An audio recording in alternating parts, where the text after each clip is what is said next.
कारंजा शहर पोलीस स्टेशनचे पोलीस निरीक्षक दिनेशचंद्र शुक्ला यांनी दिनांक 24 जुलै 2025 सकाळी 11:30 वाजता शहर पोलीस स्टेशनला शांतता समिती सभेचं आयोजन केलं होतं। सदर सभेत सर्व धर्मीय लोक, धर्मगुरू, पत्रकार तसेच सर्व शांतता समितीच्या सदस्यांना बोलावण्यात आलं होतं। कारंजा उपविभागीय पोलीस अधिकारी प्रदीप पाडवी यांच्या प्रमुख उपस्थितीत हे सभेचं आयोजन करण्यात आलं। मान्य सर्वोच्च न्यायालय यांनी निर्गमित केलेल्या आदेशानुसार विना परवाना लावलेले सर्व भोंगे या अनुषंगाने ही बैठक आयोजित करण्यात आली होती।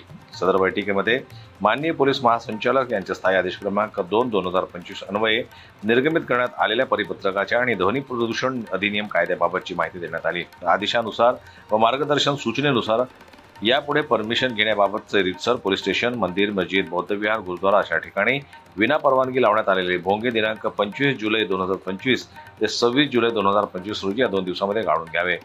27 जुलै 2025 पासून पोलीस स्टेशन तर्फे पथक नेमण्यात येणार आहे। सदर पथक हे संपूर्ण कारंजा शहर पोलीस स्टेशन हद्दीत फिरणार। सदर पथकाच्या निदर्शनास विना परवानगी भोंगे आढळून आल्यास संबंधित प्रार्थना स्थळावर कायदेशीर कारवाई करण्यात येईल। सदर बैठकीमध्ये मंदिर, मस्जिद, बौद्ध विहार येथील धर्मगुरू, अध्यक्ष, पदाधिकारी, मौलवी, भंतेजी तसेच सर्व शांतता समिती सदस्य आणि पत्रकार बंधू उपस्थित होते।